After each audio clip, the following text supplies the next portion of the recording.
Good morning, ladies and gentlemen. Bonjour, mesdames et messieurs. Bienvenue, welcome. If anyone would like to speak to any item that's on the agenda, if they could sign up just under the television monitor there, we'd be happy to hear from you.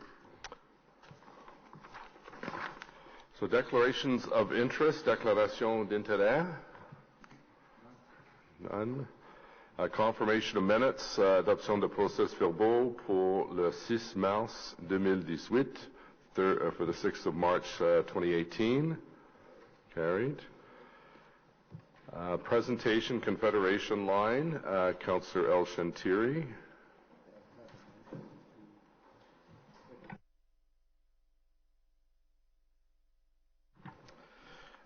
Yes, thank you. Thank you, Mr. Mayor. Therefore, be it resolved that the Finance Economic Development Committee waive Section 83, subsection 4A of the Procedure Bylaw to receive a presentation from staff with respect to the Confederation Line and dispense with the requirement of staff to provide a separate written report on this presentation. Okay, on the motion, carried. So we have, we'll keep going through the consent agenda. Office of the City Clerk and Solicitor, Bureau du Greffier, 2017 Archives and Information Management Annual Report. Received and carried. Item number 3, City of Ottawa 2018 Municipal Accessibility Plan, Update Report, Rapport de mise à jour sur le plan d'accessibilité municipale de la Ville d'Ottawa de 2018. I think it's received and carried. Item number 4, 2018-2022 Election Compliance Audit Committee, Comité de vérification de conformité pour les élections 2018-2022. Carried. Item 5, 2017 Year-End MFIPA Report, Rapport de fin de l'année de l'application de l'MFIPA 2017. Received. Item number 6, 2017 Report on French Language Services, Rapport sur les services en français 2017. Adopté. Numéro 7, Status Update Finance and Economic Development Committee Inquiries and Motions for the period ending March 23, 2018. Rapport de situation demande de renseignements et motions du Comité des finances et de développement économique pour la période se terminant le 23 mars 2018. Received.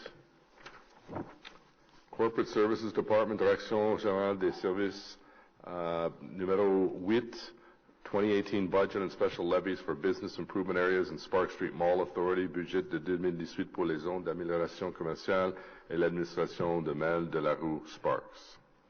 Carried. Item 9, budget, a report on budget expenses pursuant to Ontario Regulation 284/09, rapport sur les dépenses budgétaires conformément au règlement de l'Ontario 28409. Carried. Item number 10, General Accounts, Write-Offs 2017 and Repayment Agreement executed in 2017. Comptes généraux, radiation pour 2017. Very good news, Treasurer. Just $66,000 in a $3 billion corporate. Yes, we need a full inquiry on that extra 66. Would you spend $100,000, please, to find out what happened to the 66,000? Carried. Number 11, 2018 tax ratios and other tax policies, les politiques fiscaux et autres politiques d'imposition de 2018. Carried. Oops, that goes on for some pages. Uncollectible taxes, Section 354124 of the Municipal Act 2001. Taxe non percevable, article 354 1, 2, 4 de la loi sur les municipalités 2001-2001. Another job well done. 54,000 out of about $2.5 billion. Carried.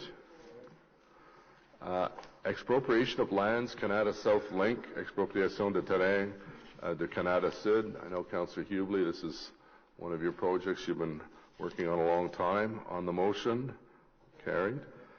Planning, Infrastructure and Economic Development, Ottawa Music Strategy, Stratégie musicale d'Ottawa, We have a member of the public that wants to speak, and we have a presentation. And then we have information previously distributed and some motions at the end. So the first item where we have a member of the public is the music strategy, and it'll be followed by the LRT presentation. So we'd ask John Smith and Jamie, and I want to maybe ask Councillor Leeper, Jeff Leeper, if you want to come up to the table here. So as you know, I asked Councillor Leeper to stick handle this process. Money was set aside in the budget, and this is a very exciting part of the economic development strategy that has great potential to see us become much more engaged with the music industry. And I know a number of people from the industry are with us today, and we thank you for your input into the report. A lot of work has gone into this report, and we very much appreciate it. So we might need, do we have enough chairs for everyone?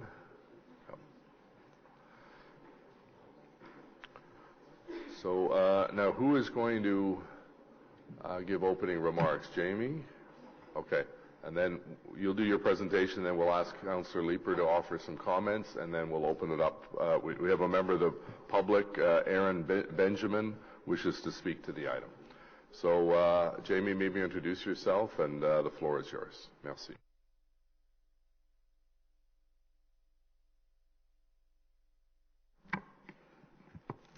Good morning, Mr. Mayor, members of committee. My name is Jamie Hurst, and I'm an Economic Development Officer with the city's Economic Development and Long-Range Planning Services area. I'm joined today by my colleagues Nick Ives Allison, General Manager of the Ottawa Music Industry Coalition, Kathy Sheperteski with the city's Cultural Development and Initiatives Unit, and Andrew Vincent, Independent Consultant with Spruce Creative. We're all very pleased to be here today to share with you the Ottawa Music Strategy.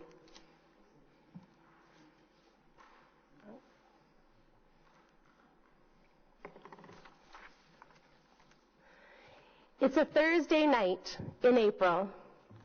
You take a look at Ottawa Beat, Ottawa's monthly music industry newspaper, as well as the list of upcoming shows on Ottawa Showbox. And it turns out there is no shortage of live music options in our city. That night, you may choose to go to Bar Robo, a small licensed cafe in Chinatown, to catch Django Libre, a local 5-piece gypsy jazz band. Or you could walk a few blocks down the street to catch 90s Night at Barrymore's. You could head to Live on Elgin to see the Ghostly Hounds, a band that combines strings, horns, and powerful vocals from Montreal. Making your way to the Byward Market, you may opt to head towards the Dominion Tavern, where you'll be treated to a mix of garage and punk-type music, with a bit of ska and other genres thrown in for good measure. Other music venue options include La Nouvelle Scene on King Edward, or Mavericks on Rideau. There's House of Targ and TD Place in Old Ottawa South and the Glebe, respectively. Travel outside of the core, and you could see a show at the Algonquin Commons Theatre or the Shankman Arts Centre. But even this only covers some of the live music options available on a single night in the Ottawa area.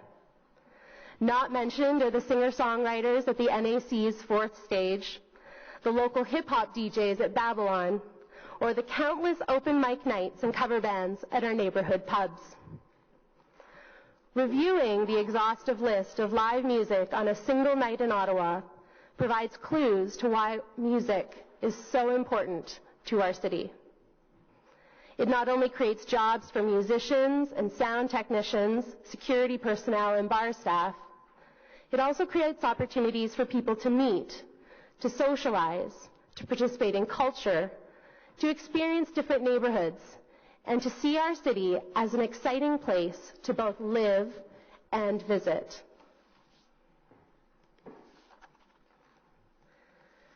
It's no wonder, then, that cities across Canada and around the world are making strategic investments in becoming music cities. That is, communities that have a vibrant music economy which they actively promote. There is growing recognition among municipal governments that in addition to the cultural and the social benefits, music cities provide significant economic and employment benefits as well. A vibrant music economy results in job creation, economic growth, tourism development, and city brand building. A strong music community also aids in attracting highly skilled employees from across various industries who put a high value on quality of life. Examples of other music cities include Austin, Melbourne, Berlin, as well as Toronto, Hamilton, Kitchener-Waterloo, and London, Ontario.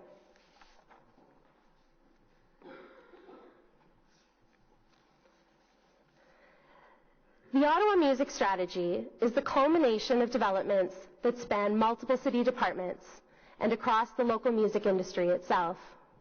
The city's Cultural Development and Initiative section organized a stakeholder engagement session in October of 2013 that brought together leaders in the local music industry for discussion and initial priority setting. That music inspired a consortium of local music companies to seek funding through the Ontario Music Fund to develop a profile of Ottawa's music industries. That resulting report, Connecting Ottawa Music, a profile of Ottawa's music industries, was published in 2015. It concluded that while the Ottawa region was home to an abundance of musical resources and activity, the city could do more to realize the economic potential of this industry. The report recommended that an industry-led organization be formed to bring together the various players of the local music scene, and that a municipal music strategy be developed in collaboration with the industry to provide a clear path for growth.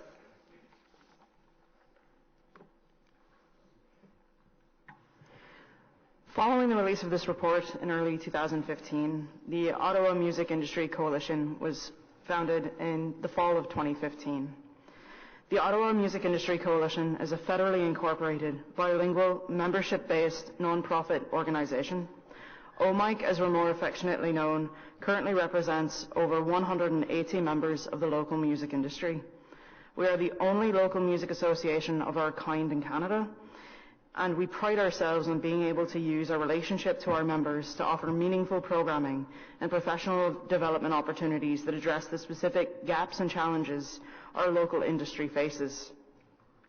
More than half of our membership is artists, reflecting the tremendous wealth of talent that exists here locally, while our remaining membership is comprised of the festivals, venues, and other music businesses of all sizes that propel our scene forward, developing these artists into the next generation of headliners and Juno winners. As an organization, we are dedicated to the growth, development, and promotion of the local music industry. In addition to our work within the industry itself, we frequently partner with the City of Ottawa to deliver music-related programming with an economic development focus. For example, through a programming partnership with Community Arts and Social Engagement, we offer monthly networking events where emerging artists selected through the city's Ott Music program are able to showcase for peers and potential collaborators, as well as local industry. We also serve as the delivery partner for the innovative DIY Audio Tech Workshop for Women Plus, which was developed by CASE and community partners to help address both the lack of qualified sound technicians within the Ottawa music scene and the severe underrepresentation of women in the tech side of the music business. This year, we'll also be partnering with the business community to offer more local music programming, particularly in spaces not traditionally known for musical activity, such as the Innovation Centre at Bayview Yards and on Spark Street.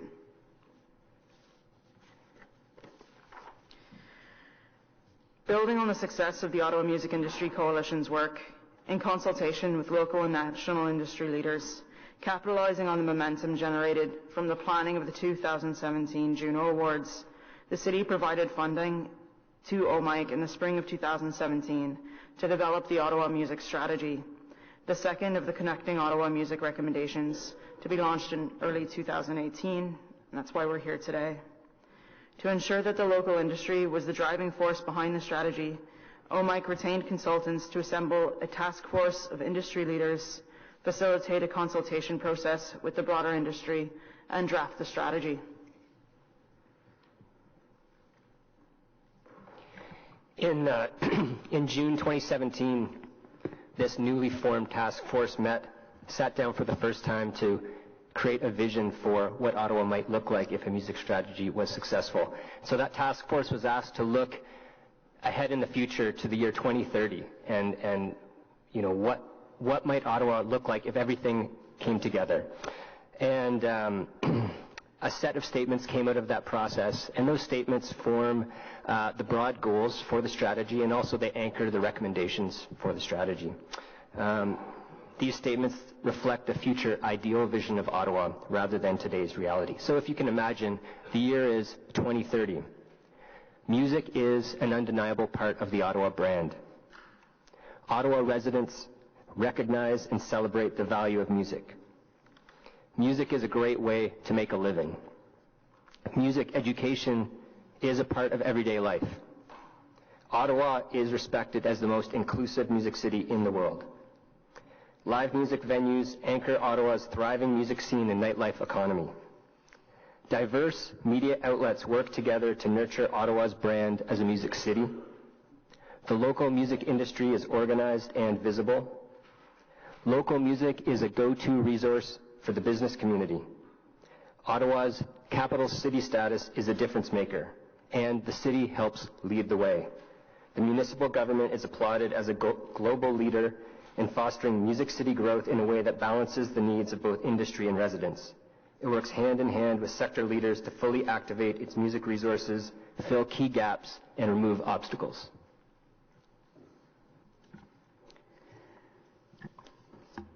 The 3-year Ottawa Music Strategy 2018 to 2020 aims to support the growth of Ottawa's emerging music industry and to establish Ottawa as a global music city. Recommendations within the strategy focus on creating an environment that is broadly music-friendly, an environment where musicians and music businesses of all sizes and types, from live music venues to studios to manufacturers, can flourish. To be successful, implementation of this music strategy will require a collaborative effort that involves multiple City of Ottawa departments, the local music industry through the Ottawa Music Industry Coalition, and a range of connected and supporting organizations and agencies across the region. Recommendations have been organized into 2 broad categories, those to be considered by the City of Ottawa and those for the local music industry. Recommendations have also been categorized as either Phase 1 or Phase 2. Phase 1 is proposed for implementation this year in 2018 and delivered within existing resources and budgets. Phase 2 will be brought forward for consideration by Committee and Council in 2019 and in 2020. Phase 1 will create a foundation for future growth of the music industry in Ottawa, and it includes 7 recommendations for implementation by the City, with several branches working collaboratively. Recommendation 1, establish a music development officer position as a subject matter expert for the City and a liaison for the music industry. 2, provide operational funding to the Ottawa Music Industry Coalition to support OMIC's role as the City's primary partner in Ottawa Music Strategy implementation. Over the past 2 years, OMIC has established itself as an effective and a necessary champion for the local music industry. 3, promote a music-friendly regulatory environment. 4, integrate music into economic development and tourism strategies. 5, make more city-owned space available for music. 6, contract more local musicians. And 7, promote safer music spaces. Also included in Phase 1 are 3 recommendations for the local music industry through OMIC. Firstly, run a campaign to further broaden the diversity of OMIC membership. 2, organize regular music industry forums that bring people together around specific industry themes in order to build relationships, improve communication, discuss challenges, and identify opportunities. And finally, develop a long-term strategy for underserved communities to break down barriers and to increase participation of underrepresented groups. Ottawa is a music city, and it has the potential to become one of Canada's most important music hubs. We have a really rich music history and heritage here in Ottawa. We're currently home to thousands of talented musicians who work alongside dedicated music entrepreneurs within emerging and established music institutions to create a full range of dynamic and diverse music scenes. We are confident that the recommendations in this strategy will begin to establish a solid foundation for the future growth and sustainability of Ottawa's local music industry.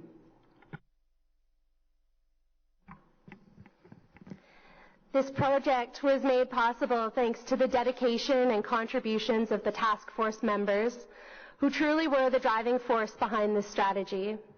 They developed the vision for Ottawa as a music city, as Andrew described, as well as the set of recommendations that form the heart of the strategy that Kathy just shared with us. It will be the task force that will help to champion the strategy as we move forward. We also acknowledge the contributions of the consultants on the project, Andrew Vincent and Derek Johnson, as well as Nick Ives Allison and the rest of the OMIC Board of Directors. We thank our colleagues from other city departments who provided their feedback. This truly was a one city, one team initiative, and we are grateful for everyone's involvement. And finally, this project would not have been possible without the insight of the over 1,200 industry representatives, fans, and consumers of music who took the time to talk to us in person through the focus groups or to fill out the online survey. Thank you.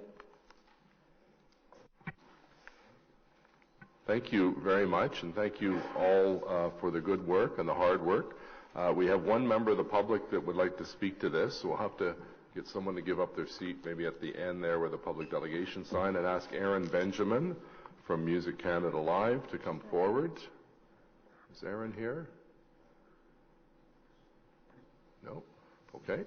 So we'll open it up to questions and comments. Councillor Leeper is going to offer some opening remarks. Thanks, Mr. Mayor and colleagues. I will keep it brief. One of the exciting things about pursuing a music strategy is that it has two key components. One of them is that we all probably in this room love music. It's a cultural endeavor. It's an artistic endeavor. When there's music in our lives, that improves the quality of our lives. But it's also a significant economic driver in the city. There is any number of venues and talent. There are all kinds of bars and pubs that are selling beer. It is the festivals that attract hundreds of thousands of people, a really significant economic driver in the city. And one of the things that we need to do as we grow into that city of 1 million people is to make sure that we are a destination for talent. If you are coming out of some of the world's best schools, if you're coming out of the University of Waterloo, or you're coming out of MIT, or you're coming out of Ryerson, you could go work anywhere in the world with the skills that you're getting. And what we want is to make sure that those talented knowledge workers are eyeing Ottawa as a serious destination in which to live and work. And one of the key things that we're going to have to be able to offer is a really authentic cultural experience. So this has had momentum behind it from both that economic driver perspective as well as the culture perspective. And I think a lot of you probably got a bit of a taste of how exciting music can be for us during the Juno Awards. This isn't just about making the Byward Market more exciting or focusing Ottawa's music efforts around the heart of Ottawa's music scene, the Record Centre on Wellington Street in Kitchissippi Ward. Many of you have probably been out to venues downtown. You've been out to Quitters. You've been out to Vibe Studios. There are venues and locations all around the city, and this task force has absolutely taken to heart the need to make sure that this isn't focused on just one entertainment district, but that music is all around us. There are a lot of things that the city can do for a relatively low investment. We can facilitate connections between Ottawa's music scene and all those other sectors that are excited about the potential to attract workers here and who are to keep people excited in this city. our LRT is a big part of it. Just having LRT is going to make it possible to move around the city and have music be a part of your life in a much easier way. There are bylaws that we need to take a look at. There's red tape that we need to take a look at. Everything from buskers all the way through to world-renowned orchestras, where we need to make sure that everything is working in the right direction. I have to thank the working group on this, the task force. I'm sorry Erin Benjamin couldn't be here this morning. She represents a national organization, Music Canada Live. The rest of the country is watching us. Jamie, thank you very much. John Smith. Mr. Mayor, I want to thank you very much for putting Matt Gravel on this, as well as Nick, of course, Andrew.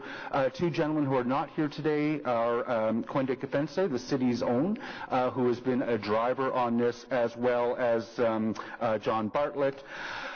Ottawa Council, colleagues, rock on. Thank you very much, and thank you for your enthusiasm, Jeff, and the expertise you bring to the table. Question, comments, Councillor Deans? Well, thank you. Sorry, I'm sort of sensing your biases toward rock music. Well, I think this is a great strategy. I think we all love music. I think we all recognize Ottawa already as a music city and a festival city. We have lots of summer festivals that involve music here. But when I think of, in North America, some great music cities, I think of Nashville and New Orleans and Austin, Texas. And when I think of Austin in particular, it kind of has that sort of look and feel of Ottawa to it, to me. And I happened to be in Austin a few years ago, the week after South by Southwest, which is their massive music festival.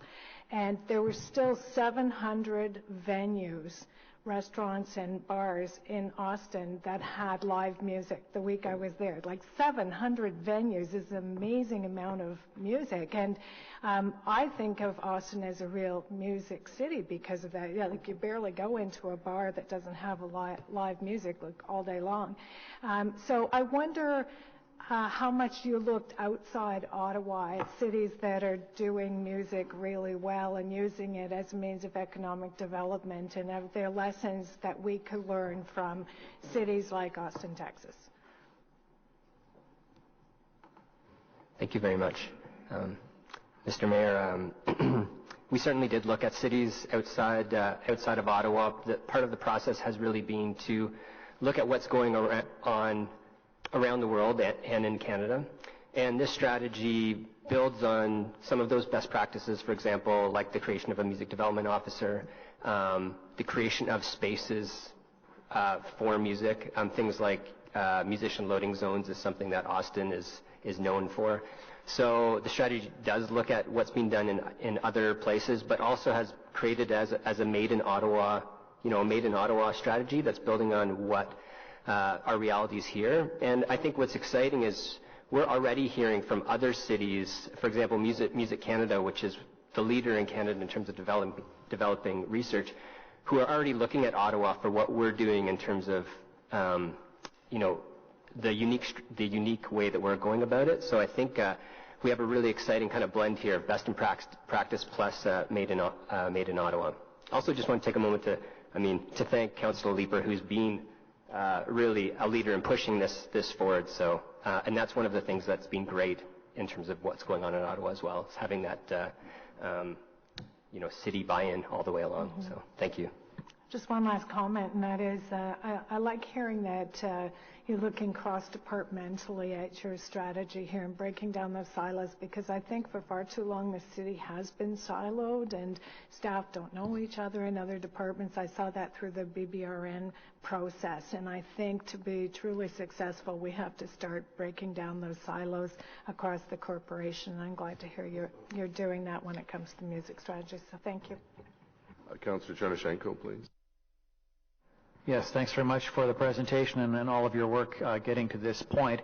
I could be a bit of a devil's advocate in bringing up the issue of sort of bureaucracy and creativity, if you will. Is that a contradiction in terms? Some might, sharp tongues might want to say.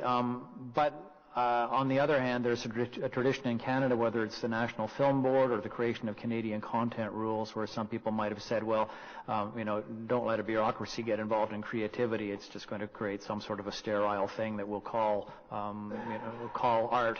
And yet we've found that a bureaucracy, for want of a better word, helping to fill in gaps to recognize where the impediments might be, whether it's venues or quite simply, not taking advantage of local music to book at our own events for lack of awareness of where do I go and who do I look to, can be some of those.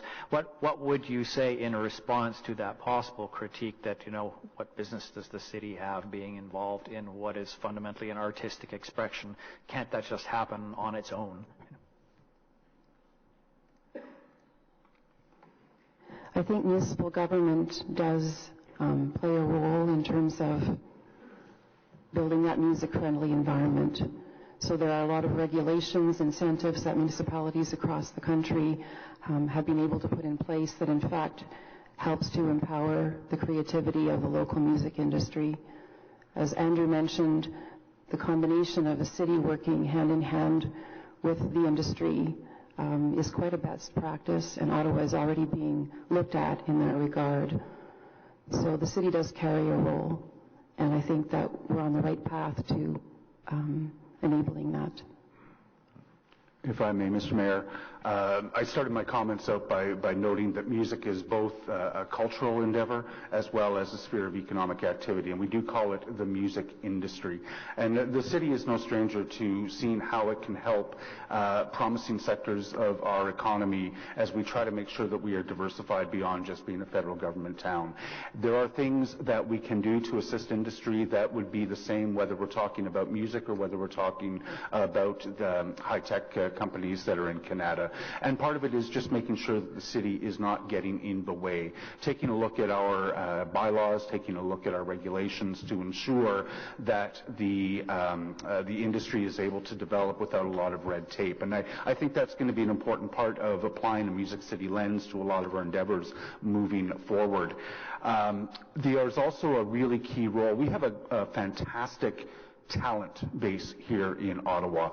You can think about some of the talent that has come out recently, and you take a look at the big names, Paul Anka or Alanis Morissette, and right now they're moving away. And when they have to move away, I know Amanda Réaume, for example, is in Toronto right now, that denies us the opportunity to develop the entire professional ecosystem that goes around it.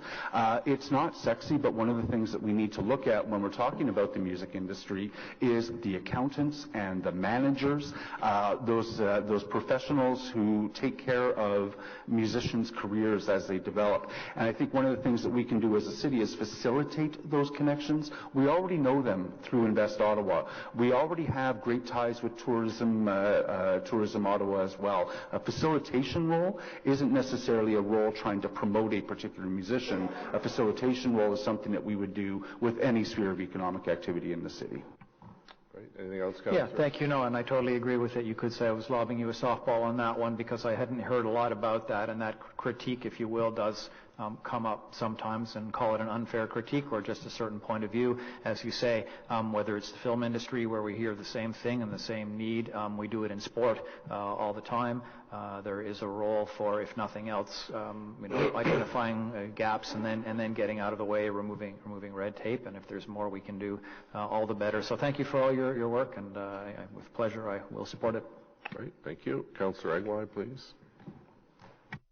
Mr. Mayor, first question, I guess, is for Jeff. I'm a little disappointed that he didn't mention the Brass Monkey in beautiful downtown Ward 9, or Greenfields, just down the road in Barrhaven.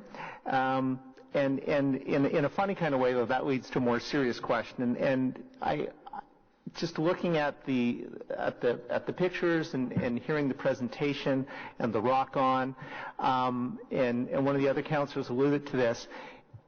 Is there a leaning or a bias towards more contemporary music? Because I think of Jazz Fest, I think of Chamber Fest. I know that there's a large contingent of country fans in the city. So my question is more about, are we leaving some of the musical genres and industry members behind with this endeavor, or are we being inclusive? Because, again, you look at some of those festivals, been around for years, very popular, bringing lots of tourism, lots of excitement to the city. So I'd like to hear, because I've heard a lot about sort of the rock and contemporary pieces. I haven't heard all that much about some of the other genres.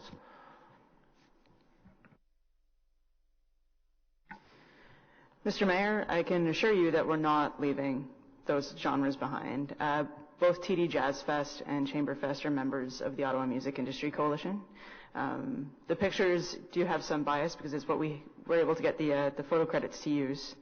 But we absolutely are looking at the genres of music that remain extremely popular within Ottawa, but aren't necessarily seen as popular music in the traditional sense.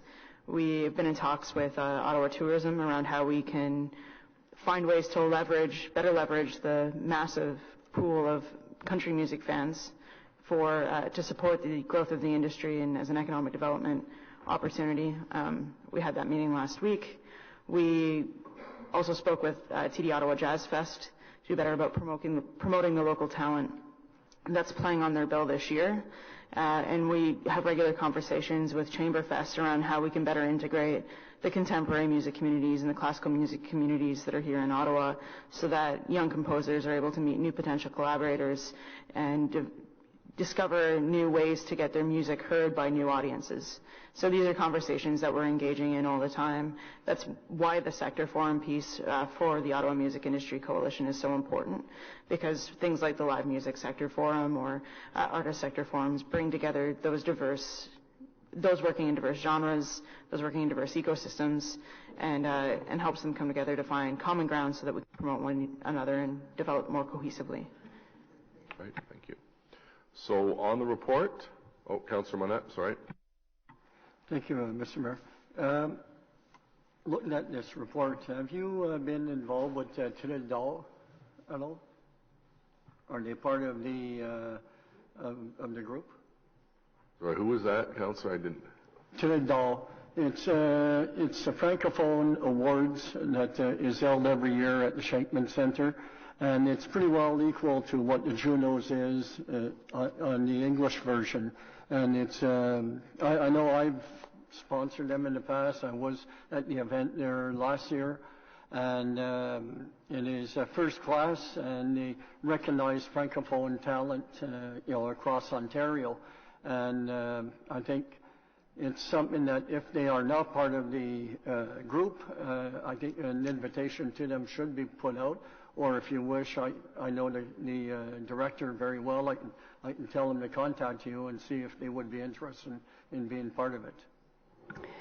Mr. Mayor, the Francophone music scene is definitely connected to this strategy, and we have partnerships with MIFO and with APCM, Association des Professionnels de Chanson et de Musique.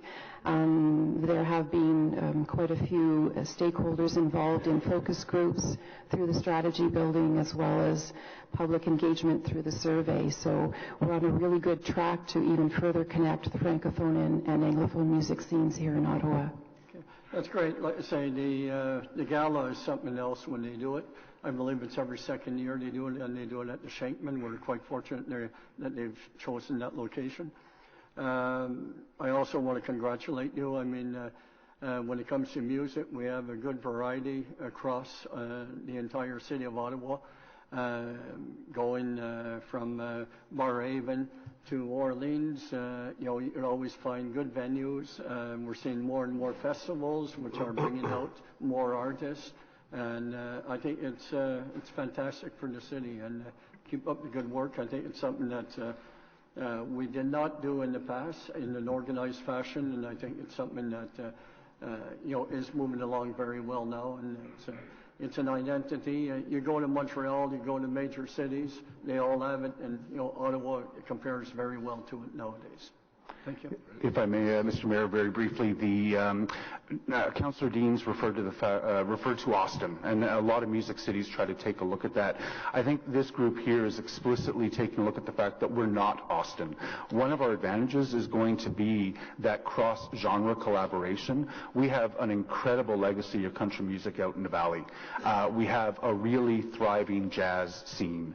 We have great EDM artists. The Indigenous tradition in Ottawa and how that is influencing our artists who are not necessarily in Indigenous genres is just fascinating to watch. We're not Austin. We don't want to be Austin. We're going to develop an Ottawa scene here that is as inclusive as any in the world. Thank you. Councillor Moffat, please.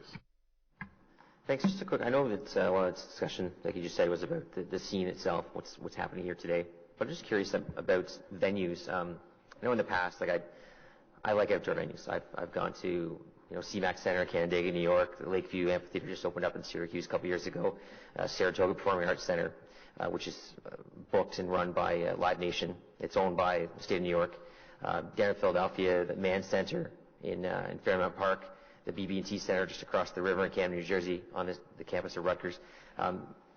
These are beautiful outdoor theaters. They aren't large. They aren't significantly massive. They see artists that we don't generally see here. We might every now and then. Like Mumford & Sons has been here once. They've been to these facilities multiple times. They're smaller than what you see at the Canadian Tire Center, but it's a much different vibe. But that outdoor concert venue is something that I know a place to try. We do outdoor festivals. When the Folk Fest was at Hogsback, it was incredible there. It was a perfect setting for that type of event. I'm just curious if this discussion, and all the facilities I just mentioned are all publicly owned, but if this discussion somehow morphs into that future thinking of, is there a facility that we don't have that we want or that we'd work to bring with partners like Live Nation, who I think have expressed interest in that type of facility in Ottawa before? Is that where this goes? Is that something that's considered? Mr. Mayor, certainly the issue of space is one of the main topics of discussion in music, thinking about music cities. I mean, one of the things we hear again and again is that there's not certain spaces of a capacity to draw in, say, a Mumford & Sons when they're at that kind of, before they get to the arena stage. And I think it's a combination of things. One, it's space, and one, it's knowledge of Ottawa as a market.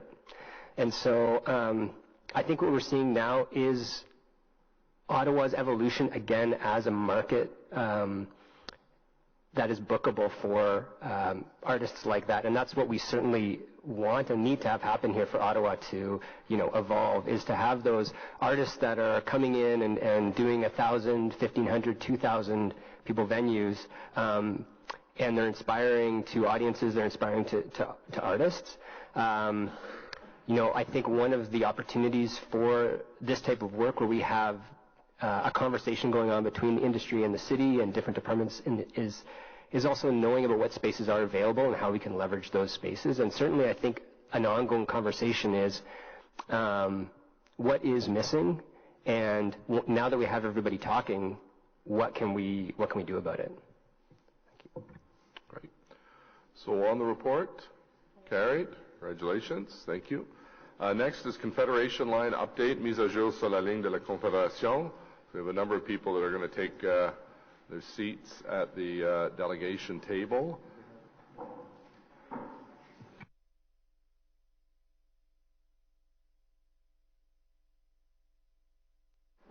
And I believe we have a PowerPoint presentation as well.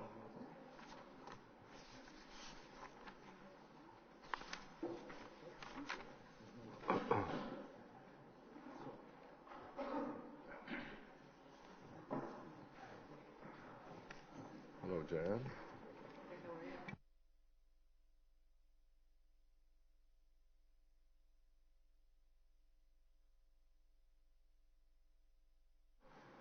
So we have Mr. Manconi and Mr. Cripps and their colleagues. So I believe we have the PowerPoint up, and the floor is yours.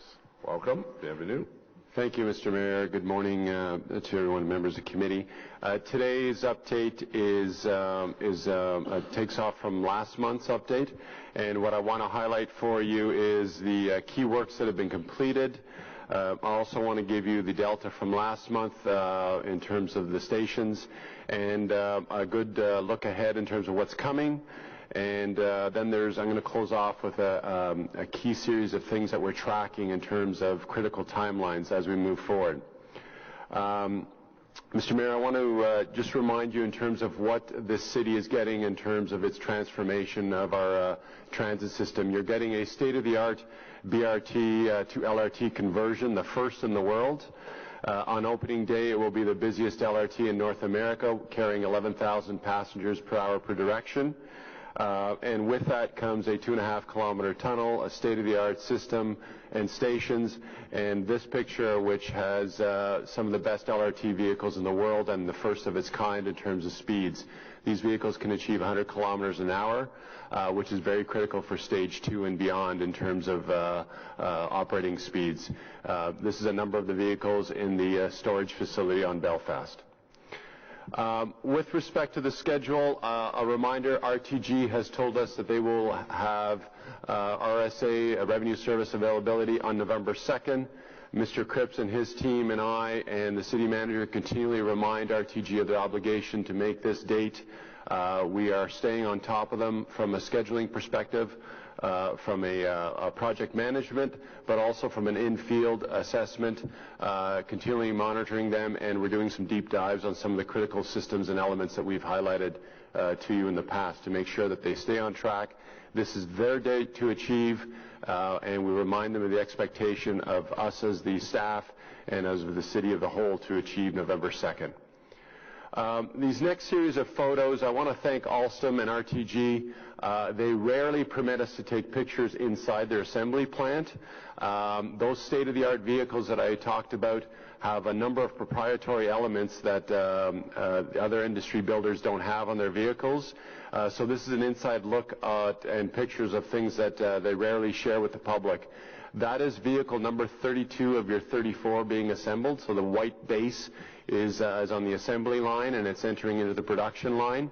And the assembly plant itself is also a first of its kind in the world, where they have basically built a full line assembly inside a maintenance and storage facility, and then they become the maintenance providers for the next 30 years. I know that Alstom, I've spoken to their CEO, they're looking at this model around the world as it is proven to be very effective for them and for clients. So a look inside the plant. That is a vehicle that is progressing through. It's an overhead shot. You see the catwalks where they do work on the overhead infrastructure on the vehicles. And if you look inside the cab, you can see a lot of wires. That's for all the controls, all the main systems and subsystems throughout the vehicle. This shows you a broader view of the plant with various stages of the build. Those vehicles on the left will be coupled together, and you can see the doors are the white protection on the doors, and inside the vehicle assembly. And as you can see, there's a lot of components and elements to that. So the major updates since we were last before you a month ago. Happy to announce that the concrete lining of the tunnel is complete. I'll have a picture of that in a moment. So the entire tunnel has been lined in concrete. A major milestone also is there's a major ventilation unit on Rideau Street itself. They have broken through, so that excavation is complete, and that's a major milestone for RTG. The eastbound track slab, that's the base that holds the rail, is complete in the tunnel. The westbound track from the entire length of the tunnel is now complete. So again, that's another major milestone. And we're starting to see the installation of public art. Also, the wood ceiling finishes has commenced at Blair, and I'll have a photo of that in a moment. And the preparation for the fair equipment installation has started in the East Ends. And again, I'll have some photos for you on that. So that is the lining. It is now officially complete. And what you see there is the lining of the tunnel. The track is down. That's protected plywood on top of it. They're doing some work there within that element of the tunnel. Blair Station, what you're going to see in the East End right now is what is referred to as fit and finish. It's no different than your house when you've reached that drywall stage and you think you're close, but there's a lot of meticulous work that needs to be done. You know, you have to put the trim around the windows, the baseboards, all the finishing, the cabinetry and so forth. So we're at that stage, particularly in the East End. So you're going to start to see those stations achieve their complete stage. So the glass is up at Blair, the elevator finishes are occurring, and you're starting to see the ceiling elements being completed. So at each station that you see in these pictures, you will see the cladding on the outer perimeter of the station roofs, and then inside the station itself is this product, which is very important because it starts to complete that station and give it that very comfortable feeling, and also navigates you through the station as you follow the very dynamic angles and perspectives within that station. Another key thing that you're seeing occurring is wayfinding. You're going to start seeing signs, the infamous O. That's no different than when you go to Paris and you see the M, or in New York City. So it is a critical wayfinding symbol that will be everywhere and will be important for first-time users, tourists, and so forth that don't know the system very well. Sayreville, this shot gives you a sense of an almost complete station. So that is the outer cladding, and you see how precise the finishing is, the lights, which navigate you to the front entrance, and then you can see the metal cladding, or the metal rails inside. That is where the wood ceiling finishes will be installed and will complete the ceiling within that station. Train testing and operator training is ongoing. I know many of you have tweeted out the videos and the shots and so forth. You heard from your residents the excitement this builds. It's important. What occurs with vehicle testing, whether it's a new production run or an existing production run, is you want to debug those vehicles. So you want to put a lot of kilometers and a lot of hours on them, and they're literally testing all of the functions within that vehicle. And obviously our operators have in-class training, simulator training, and then they go out to field training. So those are our operators in there with technical technical staff from RTG, Thales, and other subcontractors within those vehicles. Saint Laurent Station, this is the fit and finish that I'm talking about. So there's going to be a lot of elements that are in the coming weeks. Glazing, all those conduits are going to be covered up, and you're going to see some of the temporary plywood coverings that protect the platforms or specified areas come off, and you start to see that finished look of these stations. Tremblay, this is an interesting perspective. It's from the outside, so where you see those metal stanchions, that will be glazing. You see the exterior roof finish, and then inside will be the wood treatment. And then to the left is an elevator with the shroud around it that you will see at all the stations. When you go inside Tremblay, the reason I put this shot for you is it starts to give you a sense of how airy and open these stations are. If you remember 4 years ago when the architect was walking you through the importance of design of stations, is you want openness, you want natural lighting so you can see the skylight, lots of glazing which lets natural lighting in, they're safe, they're welcoming, and the roof lines guide you towards those stairs and escalators and so forth. So it gives you a bit of a sense of the background of the architectural design. Herdman Station, if you compare this to last month, there's a fair bit of work going on. A lot of glazing at this station, and the glazing is important. It protects our customers from the wind and the elements. The orange in the middle is the elevator shafts, and this perspective is important in that it naturally shows you the multiple entrances that you can have at that station. You can choose to take the elevators, you can choose to take the escalators, or you can choose to take the stairs. So there's multiple entrance points to that elevated station, and where you see all those metal poles up top, that will be glass from one end to the other. It's also a major connection point where you'll see over 100 buses an hour streaming in there during the peak coming in from the southern end, so there'll be a lot of transfer points there. And that bus turnaround loop system has been tested, and it is fully ready to go to accept all those transfer points. Within the Herdman Station, there's critical elements. Those are speakers that will be doing announcements for customers, for service, for emergency announcements and so forth, hence all the conduit and the wiring that you see. And then this is an important shot in that those are templates for both the fare gates and the fare vending equipment. So that's before the concrete flooring is poured. Those steel templates get put down. They can then come in and they're modular. They install the fare gates. They put the glazing up where those posts are so that they can't jump the fare gates. And then they install the fare vending equipment. We were very proactive in doing our fare equipment testing in 2 phases. We did the Trillium line, and we've had a very good successful run there. And we're taking those learnings as the exact same type of equipment and using it in the Confederation line. And it was all planned to be done that way. Lee Station, again, this gives you a perspective of the roof lines, the glazing, and in the middle is where the wood product will go. University of Ottawa, Mr. Cripps gave us a great shot here. This is a different perspective. It shows you the underpass, and then where that cyclist is, that is the accessibility ramp, and in the middle there is a base for some of the artwork that's going to be installed shortly. So it gives you a perspective from the other side of view of Ottawa. Normally, if you're driving by or on the bus, you don't see this perspective. And then this is the main platform of University of Ottawa. Again, lots of glazing and lots of shrouds and finishes that will be going up shortly. The track is operational. The catenary is operational there.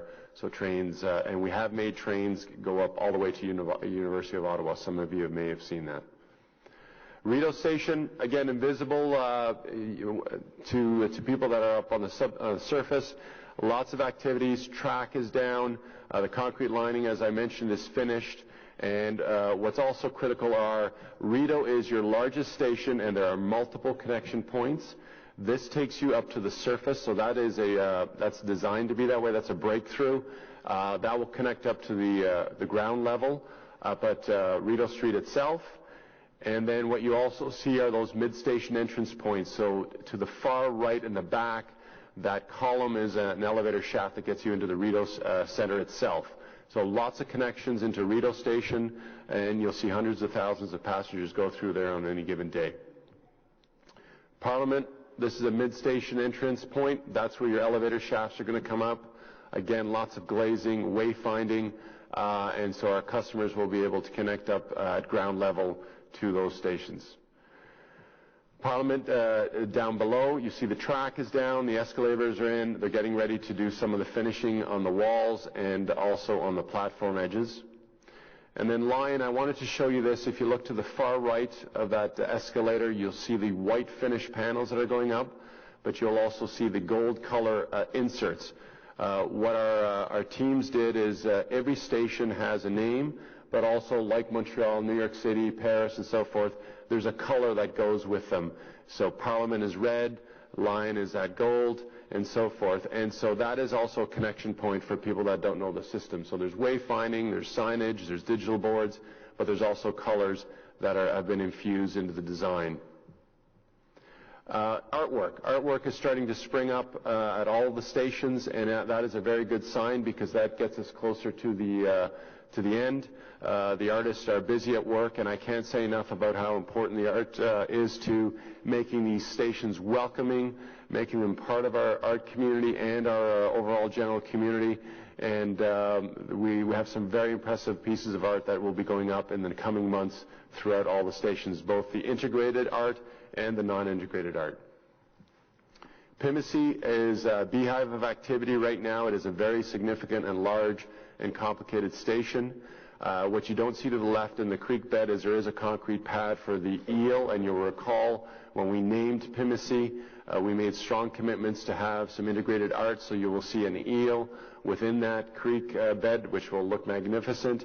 And then within the station itself, the canoe panels that you unveiled a couple of weeks ago in our City Hall will be anchored in the ceiling within inside of Pimisi. And this gives you another perspective within that station in terms of some of the finishing work that is underway. Bayview, this is about 10 days old, this picture, I believe, and I can tell you it's already changed significantly. Just to the left of that temporary sign post with the red base, a new installation, concrete base, and some of the artwork has gone in. And the ceiling, the outer ceiling, I know they were working throughout the weekend, including yesterday, A lot of the exterior ceiling finish has been done, particularly on the east end of that station. And when you get into Bayview itself, this is integrated art that serves as a divider between the two tracks. There's other work that needs to be completed as part of the art installation in there. Tunney's Pasture is the terminus at the west end, and what is occurring there is a lot of ceiling work.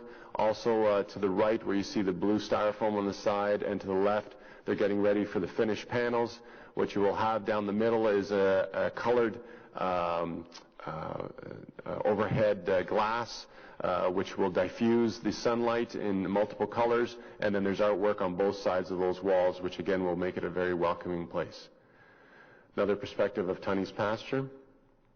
The track work, westbound is complete. That is very, very good. Eastbound is over 50% complete. And the other question that comes up is what happens to the wires for the electricity of the vehicles when you're in the tunnel or at Saint Laurent. They go to a fixed system, and that's that steel rail that you see there. That's called a catenary system inside the tunnel. So the train gets electrified, energized through that process. So the upcoming works, spring is going to be a very busy time. You're going to see multiple activities running concurrently. Streetscaping on Queen and Lion. The landscaping of the East Portal, there's a large portion of that gets backfilled and it gets reinstated with some landscaping features, which will be very pleasant for the area.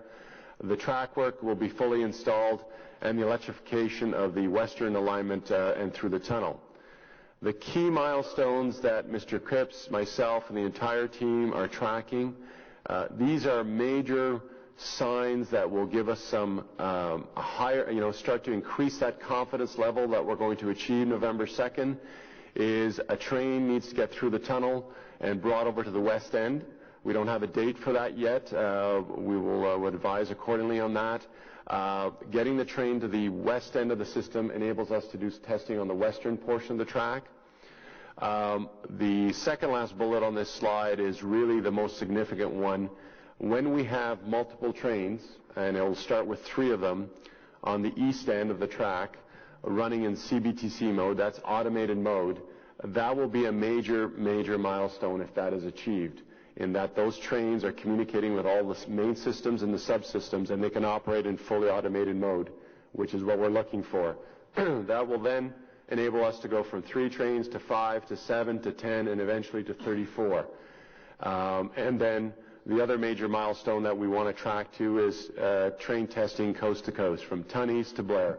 That's what we want to see. That will get the confidence level up that we will achieve that November 2nd date.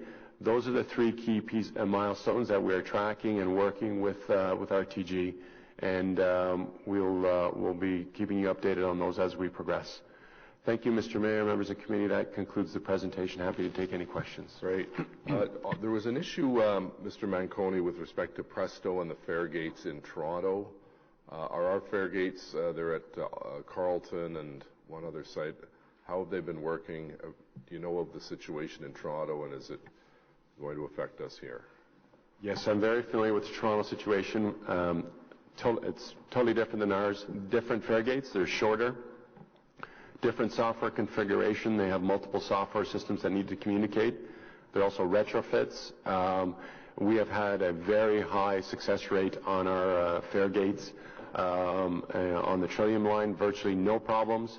And also we have some very unique clauses in our contract that I negotiated in the event that we do have any major gate problems that are on the manufacturer's side of things. We open up the gate and they owe us the revenue for any of those deficiencies. So we've got some very good provisions in our contract. And on the issue of the windows and the impact on birds, what have we done to make sure that we don't have birds running into it? There's a lot of glass at a lot of the stations.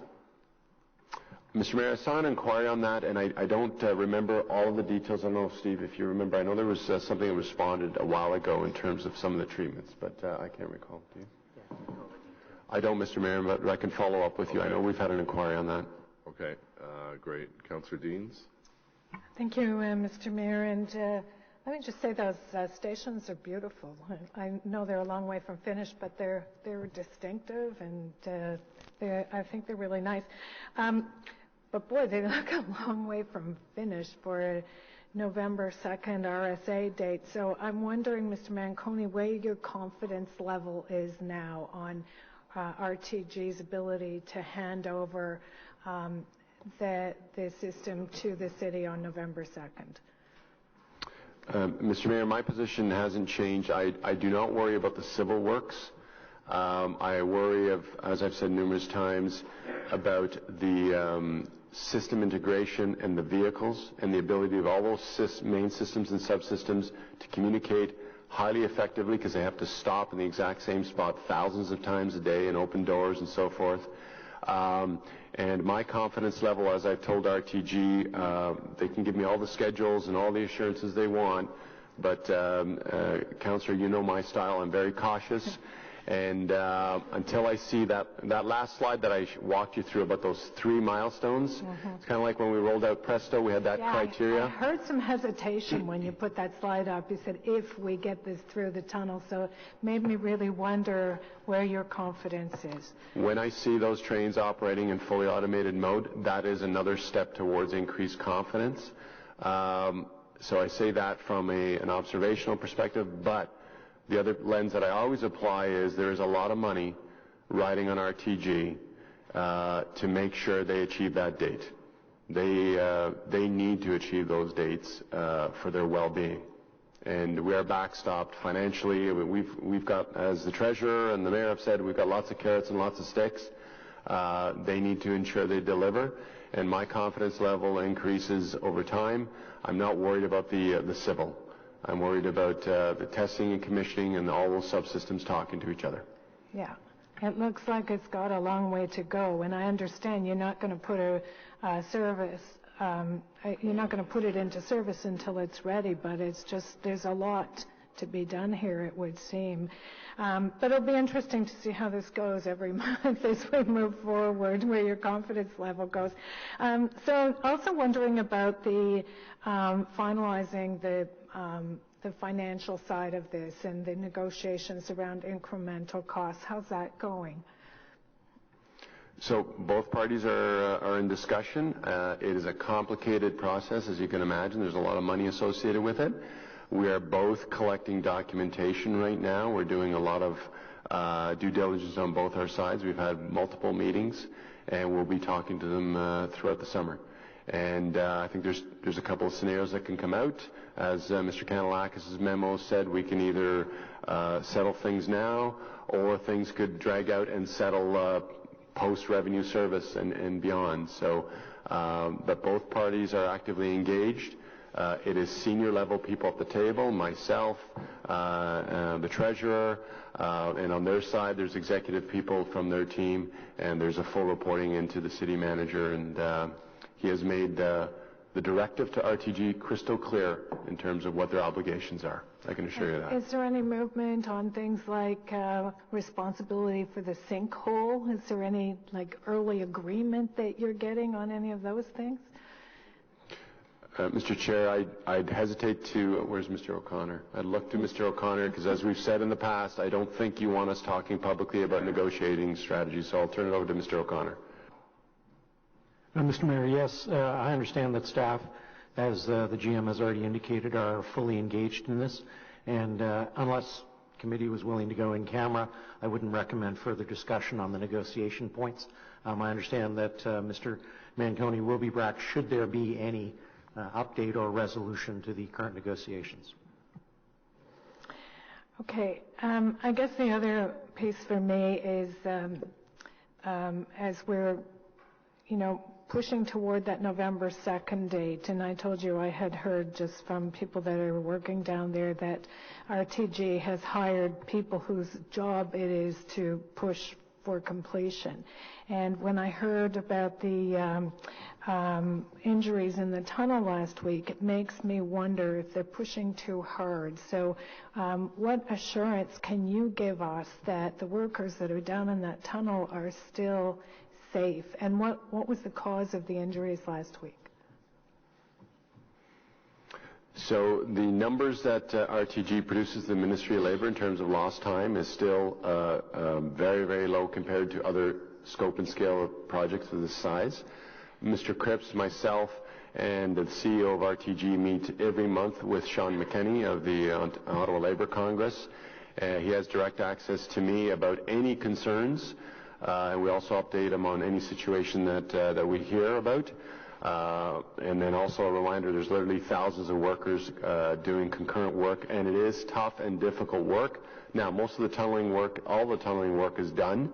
And in terms of last week's incident, I'll ask Mr. Cripps to comment, but I can probably anticipate he's not going to share much with you because it is under investigation by the Ministry of Labour. I will say that because it was reported out, there were minor injuries to those two staff members. Yes, Mr. Manconi is correct. It is under investigation. So I did meet with the CEO of RTG last week, as well as at the same meeting the representative from the Ottawa District Labour Council was there as well. So both the Ministry of Labour is investigating, and RTG is doing their own investigation as well.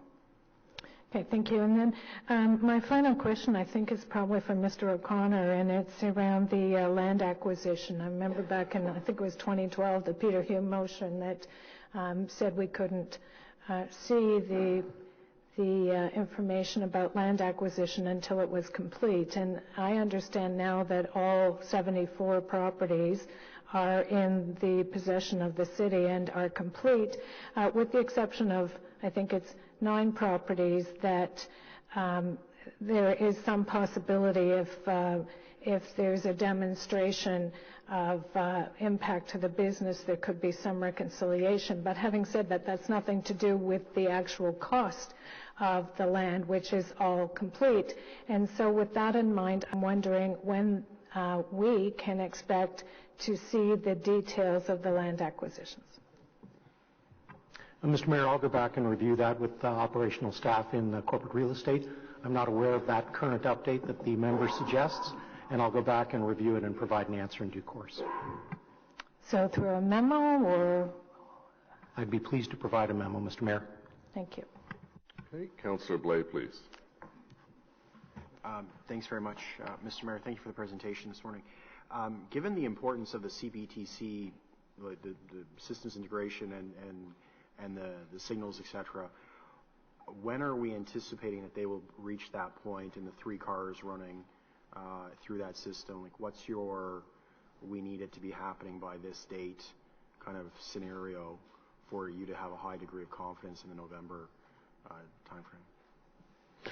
They've gone through a number of testing, so we know the vehicles are communicating with all the wayside equipment, so that's all the equipment that controls it, and it's imminent that we're going to see that CBTC testing. Right, and is that going to be limited to a particular section of track, or will they be going full length with the CBTC testing?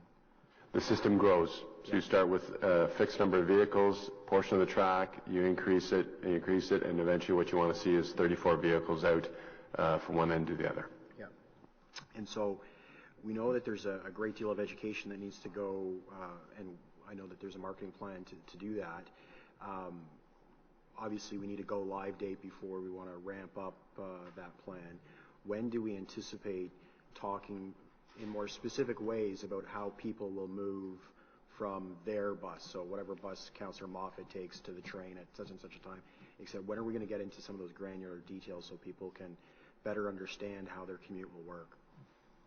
So we're one of the good instrumental video tools is a video we want. As soon as Blair is done, we're going to do a video with some customers going through the fare gates, the escalators, the stairs, transferring from. But we're going to take them through that entire journey. So Ms. Bégin, who's here today, is handling that, and we're working with RTG to get an end-to-end trip, a journey from your bus all the way through, transferring in, transferring out, and having all that, and that will be part of the launch.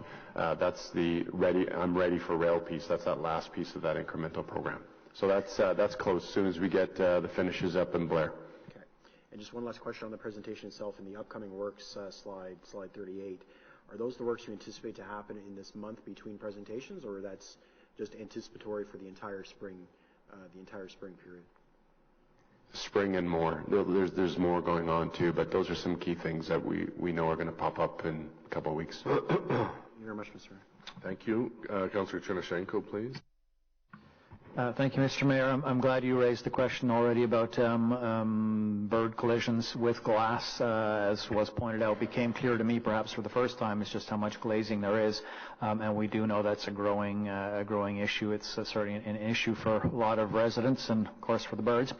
There's nothing quite like standing next to a piece of glazing like in our walkway and having a flock hit it to really impress on you how what appears to be fly-through passage to birds is not. And the reason I raise it now and encourage you to look into to first, I suppose, confirm whether that is already part of the planning, which it may be, but if not, act quickly, is it's far more expensive and complicated afterwards to apply the sorts of decals and changes to the glass than if it was done in advance. So if it hasn't been thought of and could be now, either before glass is ordered or before it's installed, it would save a lot of money and trouble and inquiries or complaints as well. So thank you. Thank you, Councillor. Councillor Engwine, please. Thank you, Mr. Mayor. Just a point of clarification, we keep on focusing on November the 2nd as the turnover or turnover date, kind of like when you get the keys to your house. But I wouldn't want, and the media is here, I wouldn't want people to necessarily leave this meeting with the understanding that they're going to step on the train on November the 2nd. I'm assuming there's still some work that the city needs to do once, in effect, the keys are turned over. Is that accurate? You bring up a very good point, Councillor. I think there's three things we need to remind everybody of. There's substantial completion. It's going to be sometime late in the summer. That means everything's done and they pass all of the testing and the safety certification. And then there's revenue service availability. That's when they turn over the keys to us and they say the system is yours, you can put it into revenue service. And then we have a rollout plan that we're mapping out in terms of that from November 2nd on. And it would be, as we've said, it will be if we get RSA in November 2nd, we'll be putting the train in service sometime in November. And to build on what Councillor Blais had asked about, I'm assuming once you know you've got the keys November 2nd, then there's going to be a robust advertising campaign that's going to kick in to tell people as of the 10th, as of the 12th, as of the 15th, this is what you can expect. Is that when you say a rollout, is that the sort of thing that you're speaking about?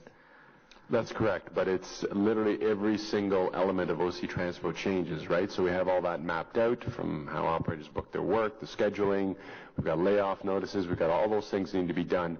But the campaign that, I look at what we did with our detours, which was, massive in terms of information campaign. I think we had a very positive response. It's the same type of information, incrementally, systematically, not inundating people so that they're lost in the media campaign. But absolutely, we don't want to go too early because we need to see where we are, and it'll be timely and it'll be organized so that they get all the information and its journey end to end from the beginning to the end and back. Finally, are you still confident, John, that if you do get the keys turned over on the 2nd, that you will be able to open the system by the end of November? If RTG meets substantial completion in the fall, and then they achieve revenue service availability, our plan is to launch the train in November. Thank you. All right, Councillor Nussbaum, please.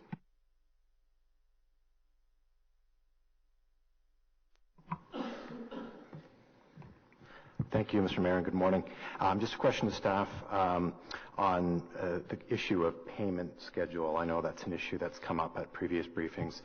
I'm just wondering if staff can update Council or FEDCO on what the plan is. I figure the contract probably didn't anticipate payments beyond May 24th, and what's the current status of the plan for payment schedules to RTG? RTG has reached their received their last milestone payment, which is milestone 11, and I can't share that number publicly because that's also confidential. They have 2 payments left, substantial completion and revenue service availability.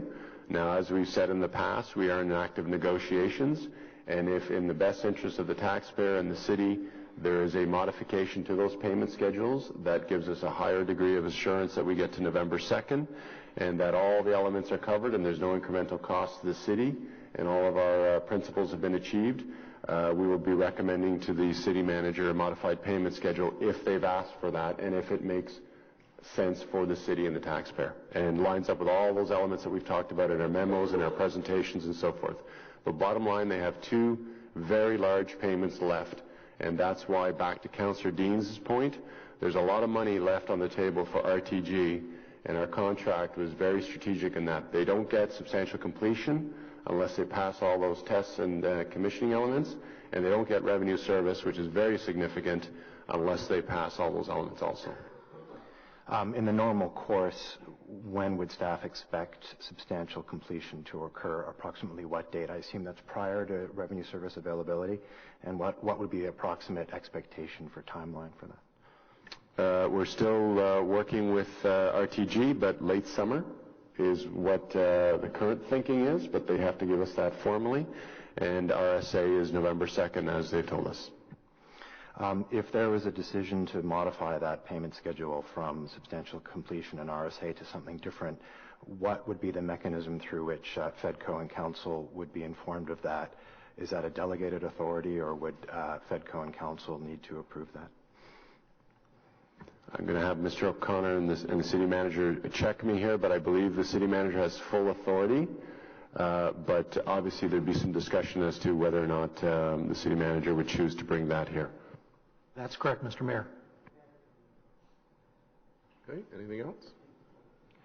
Well, no, I guess just a request that should there be a decision to modify those payments, I think it would be important for FEDCO and Council to be aware of that. And so just a request as you move forward on that. Thank you. Great. Est-ce qu'il y a des autres questions? Other questions? Okay, thank you. Notice is a motion for consideration at subsequent meeting. Avis de motion pour examen lors de réunion subséquente? None. Any written inquiries? No. Other business, Councillor El Shantiri has a motion to suspend the rules. Yes, Mr. Mayor, that the rules and procedures be suspended to a timeline with respect to a Diefenbunker Museum at 3929 Carp Road to consider the following motion. So just on that, this is a time-sensitive issue. The contract ends May 1st. So on suspension for the Diefenbunker, carried. Councillor, add a motion, please. So basically, Mr. Mayor, this is an agreement with the not-for-profit organization running the Diefenbunker. In the past, 1998, they entered 20-year agreement with the regional government of Ottawa, and now that expired on May 1st. So we are looking for just therefore be it resolved, committee recommend that Council, 1, approve an extension to the existing municipal capital facilities agreement to the earliest of May 31st, 2018. Direct the General Manager, Recreation, Culture and Facility Service to report back to the Finance Economic Development Committee and Council with a report to further extend the agreement. And 3, authorize the City Clerk and Solicitor to forward any agreement by law to Council. Okay, on the motion, carried. Adopté. Merci. Thank you. Meeting adjourned. Thank you very much. Merci.